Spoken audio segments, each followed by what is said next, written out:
The forearm of the skeleton is composed of two bones, the radius and the ulna. When looking at the skeleton in anatomical position, the radius is on the lateral side of the skeleton. On the proximal end of the radius is the head. The head of the radius has a circular shape that is concaved. When the radius articulates with the humerus, the head articulates with the capitulum. Medial to the head of the radius is the radial ulnar notch.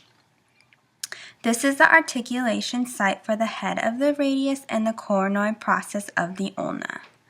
The head of the radius and the coronoid process of the ulna form the proximal radial ulnar joint. This joint is classified as a pivot joint.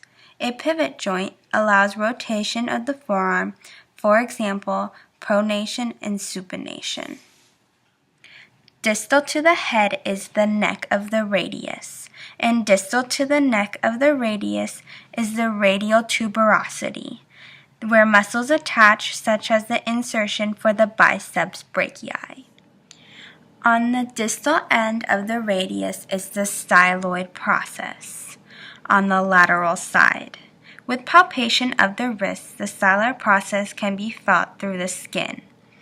The styloid process is an attachment site for ligaments that run to the wrist.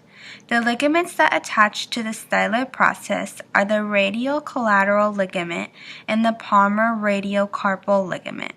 These ligaments strengthen the wrist and keep the radius in place to the carpal bones. On the medial side of the radius is the distal radial ulnar notch. This notch is the articulation site for the ulna and the radius on the distal end. The radial ulnar notch and the head of the ulna also form a pivot joint, the distal radial ulnar joint. The radius is the bone of the forearm that continues to the wrist. The radius articulates with the carpal bones, the scaphoid and the lunate, forming the wrist joint. In the space between the ulna and the radius is a ligament called the interosseous membrane. This ligament is composed of connective tissue and is an attachment site for the deep muscles. The muscles that attach to the interosseous membrane are the flexor pollicis longus, flexor digitorum profundus, abductor pollicis longus, extensor pollicis brevis, and extensor indicis. There are multiple muscles that attach to the radius. One of them is the biceps brachii. The insertion for the biceps brachii is on the radial tuberosity. The action of this muscle is to flex the elbow and supinate the forearm. The brachioradialis is another muscle that attaches to the radius. The insertion is on the styloid process of the radius. The action of the brachioradialis is flexion of the forearm.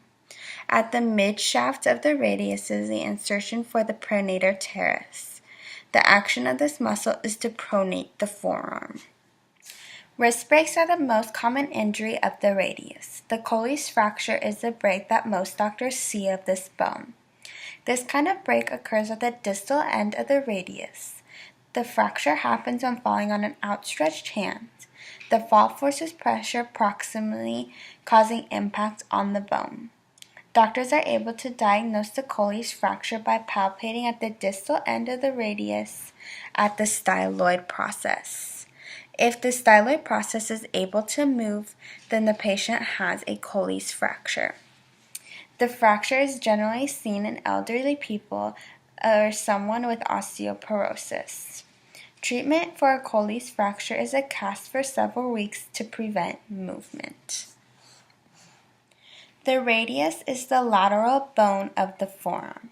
It articulates with the humerus proximally and several bones distally. The radius is connected to the ulna by the interosseous membrane and has articulation sites at the proximal and distal ends for muscle and ligament attachments. This video was prepared to fulfill the course requirements of Bio 11 at Saddleback College.